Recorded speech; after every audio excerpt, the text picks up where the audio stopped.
Fala galera, sejam todos muito bem-vindos aqui na coletiva do Juba Futebol. Quero falar com vocês sobre o nosso São Paulo Futebol Clube hoje, tudo que tá acontecendo no tricolor paulista, falar sobre esse Garro aí, será que o Garro caindo pra Série B ficaria no Corinthians? Mas a verdade é que o Corinthians ontem deu uma decepcionada total no Brasil inteiro, né? Aquilo foi muito feio que o Corinthians fez, não me conformo que eles ganharam de 5 e depois de esboçar uma derrota ali.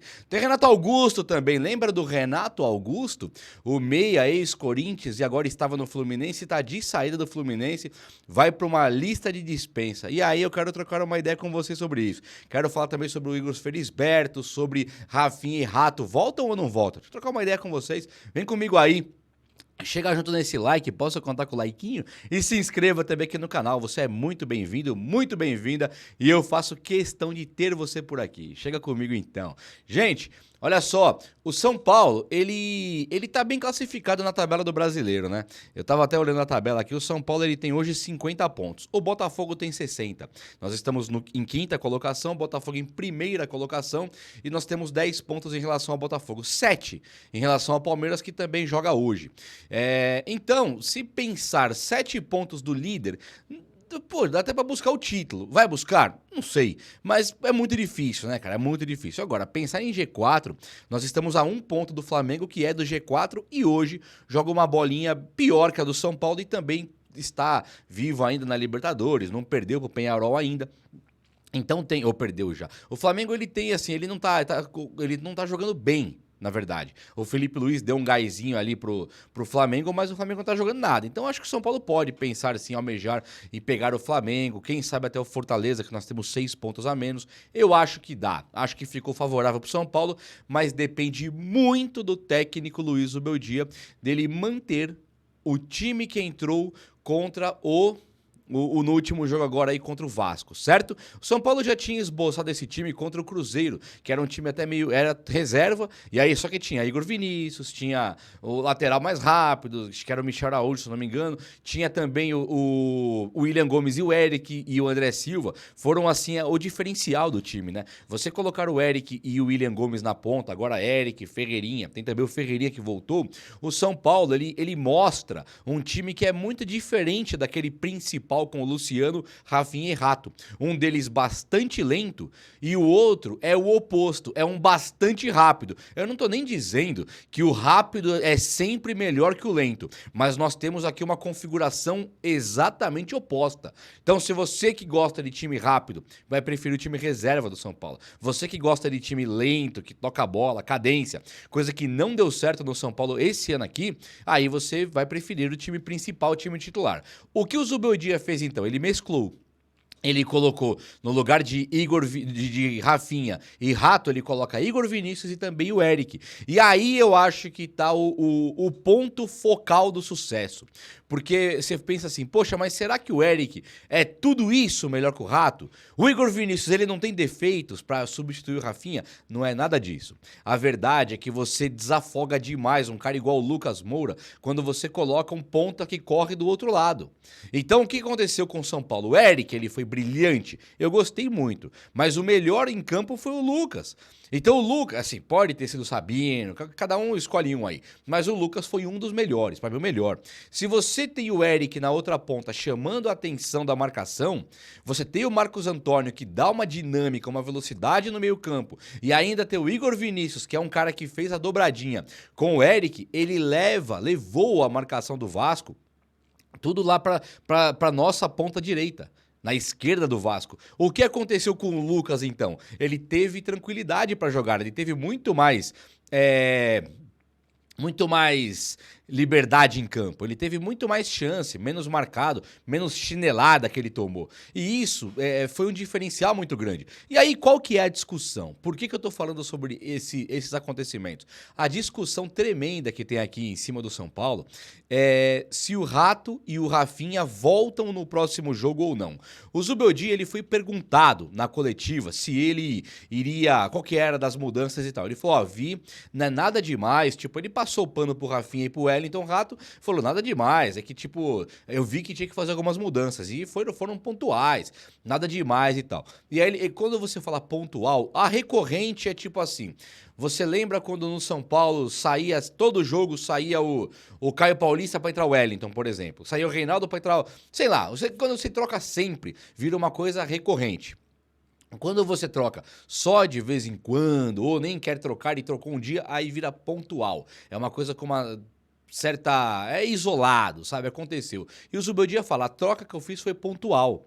Ele não fala que ele fez a troca e que o Eric e o Igor Vinícius ganharam a posição. Ele fala que foi pontual. Na posição do Zubeldia, eu acho que ele falou de forma correta. Ele não pode chegar agora também e colocar toda a culpa de tudo no Wellington Rato e no Rafinha. Ele sabe que se ele fizer isso, ele perde o vestiário, ele perde o elenco, ele perde tudo. Então ele vai de maneira bem sutil e fala, eu fiz as trocas que eu precisava, mas nada demais, sabe? Nada demais, mudou demais. Mas ele fala, nada demais, e correto, tá certinho. Só que o que tá pegando é saber se no próximo jogo vai ter isso aí. O Zubeldia fala, eu vi que os reservas, aí, Igor Vinícius e Eric, pediam passagem. Eles pediam uma oportunidade nos treinos. Só que, quando você joga muitos e muitos jogos, a cada 3 dias, não dá para analisar o jogador. Agora nós temos um período para treinar e eu vou ver quem vai jogar melhor no treino. Ou seja, isso aí que o Zubeldia fez que deu certo no último jogo, ele pode de novo mudar de acordo com os treinos que ninguém vai ver. Ninguém vai conseguir ver os treinos e ele vai chegar lá e vai falar, eu escalei assim por conta dos treinos. Então eu pergunto, será que ele vai voltar o Wellington Rato e Rafinha ou ele vai manter ali o Eric e o Igor Vinícius como titulares do time? Eu acho, sinceramente, eu não acredito que ele vá voltar o Wellington Rato e Rafinha pro próximo jogo, não. Primeiro porque em time que está ganhando não se mexe. Segundo que seria a grande chance de dar tudo errado essa melhora que o São Paulo teve no último jogo em relação a ânimo, confiança, o que a torcida tá achando do time. Se o São Paulo agora voltar os jogadores e perde o jogo com Rafinha e Rato, imagino que o Zubeldia não vai ouvir. Então ele não é burro, ele não vai fazer isso, ele vai sim manter. Não sei por quanto tempo. Quando o Zubeldia sofreu a pressão da torcida a primeira vez, depois da eliminação do Atlético Mineiro, ele acabou tirando o Luciano e colocando o William Gomes. Durou um jogo. E olhe lá se durou um jogo inteiro, né? O William Gomes contra o Botafogo sai no primeiro tempo, por exemplo, na Libertadores. Então o Zubeldia não é o cara da mudança. Isso todo mundo já sabe. Goste ou não do Zubeldia, você sabe que ele não é o cara da mudança. O Eric e o Rafinha, então, podem até começar o próximo jogo como titulares, mas eles serão mantidos? Eles vão ter chance de titularidade? Eric e Igor Vinícius, no caso, né? O Rafinha e Rato no banco. Será que eles terão chances? Os caras mais rápidos, mais jovens, eles vão ter chance? Vão ter de novo 80, 70 minutos para jogar e provar o futebol deles?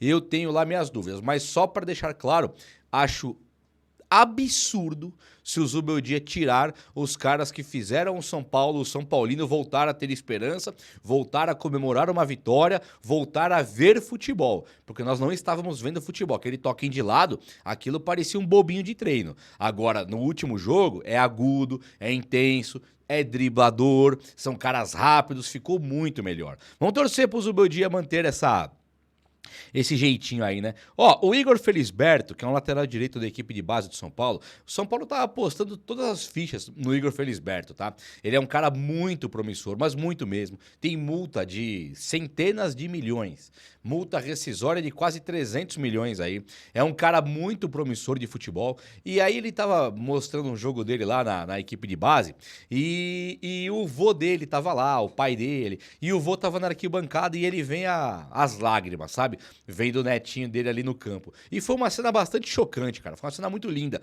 de se ver. E isso me remete ao jogador que tem a família presente ali, a boa instrução. E ele vai ser um cara cabeça, vai ser aquele cara que é inteligente, sabe? Tem uma estrutura, não vai jogar a carreira fora, como, sei lá, o Canhete fez, por exemplo. Sei lá, acredito também que o Cueva, esse ganhou dinheiro pra caramba. Mas, sabe, é um pecado você ver o vacilo de um cara igual o Canhete, que era quase um craque de bola e não queria saber de nada. O Cuevas, não quer saber, não voltava pro São Paulo. Então isso dói muito, né, você vê. E tem muito moleque, principalmente aqui no Brasil, que não tem instrução e a culpa não é dele, cara. A culpa é de Você sabe de quem é a culpa. Só que assim, vamos pensar que o Igor Felisberto tem a família presente. A mesma coisa do Rian Francisco. Eles almoçam com a comida da vovó, levam o pai pro jogo e o vô e ficam chorando juntos lá. É difícil um cara assim dar errado. E o São Paulo, ele tem esse problema na lateral direita. Todo mundo tem, né? O São Paulo, inclusive, eu acho que é um dos melhores na lateral direita. Com o Igor Vinícius, o Moreira, tem jogador ali. Agora, daqui a pouco, na hora que subir o Igor Felisberto e o Moreira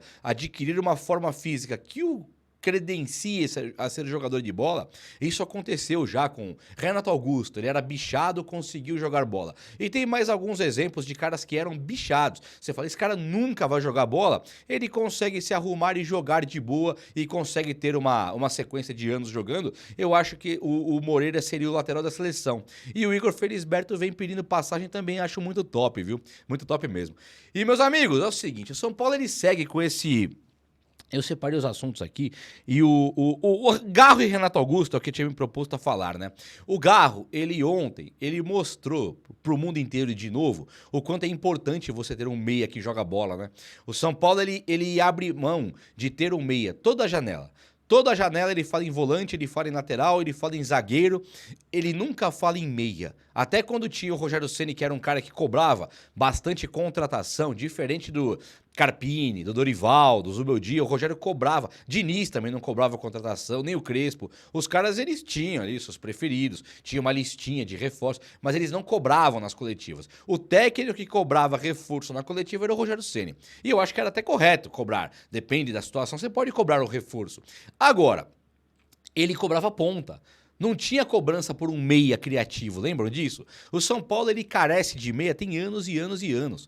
E aí, do nada, tem um Kaká que vem para salvar, tem um Hernanes que volta para ser ali a grande esperança, mas não tem um meia que firmou ali, igual o Caleri firmou, igual a Arboleda firmou. Não tem. Então o São Paulo precisando desse meia, a gente olha pro rival aí, vê o Garro jogando bola, dá uma inveja, não dá? O Scarpa, o Arrascaeta, você fala, cara, só nós não temos? Sim, só nós não temos. Ontem o Fluminense ganha do Flamengo e o Ganso, ele é elogiado em todo lugar, como um cara que desequilibrou o jogo com a sua genialidade. O Ganso no São Paulo, acho que seria banco do Luciano e é uma coisa até meio indiscutível, né? E aí aparece o papo do menino aí do Renato Augusto. O Renato Augusto, que foi um meia craque do Flamengo, que se machucava muito, foi embora, volta pro Corinthians e ganha tudo no Corinthians. É um baita de um craque mesmo, craque. Recentemente, na Copa do Brasil do ano passado, que o São Paulo ganhou, ele faz 2 gols no São Paulo, jogando pelo Corinthians, foi embora e lá no Fluminense não jogou. E agora ele vai ficar livre de novo. A informação que eu tenho é que o Fluminense vai se livrar dele.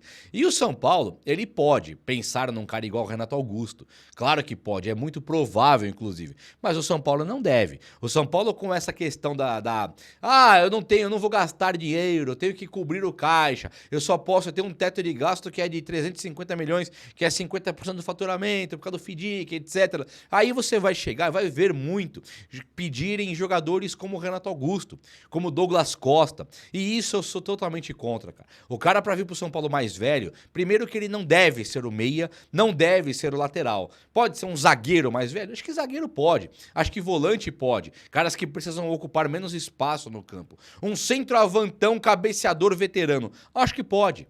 Agora, quando vem um meia, que tem que pegar aquela bola dos volantes lateral e fazer a jogada de gênio na frente, eu não acho que seja legal. O Renato Augusto, ele tem a idade avançada e contusões também, um histórico bem grande. Então que o São Paulo, eu vi São Paulinos perguntando sobre o Renato Augusto, eu honestamente não gostaria. Queria ver a tua opinião, fechou? O vídeo de hoje foi esse, espero que você tenha gostado. Se gostou, deixa esse like aí. Tamo junto, um abraço, meus amigos. Até a próxima. Valeu!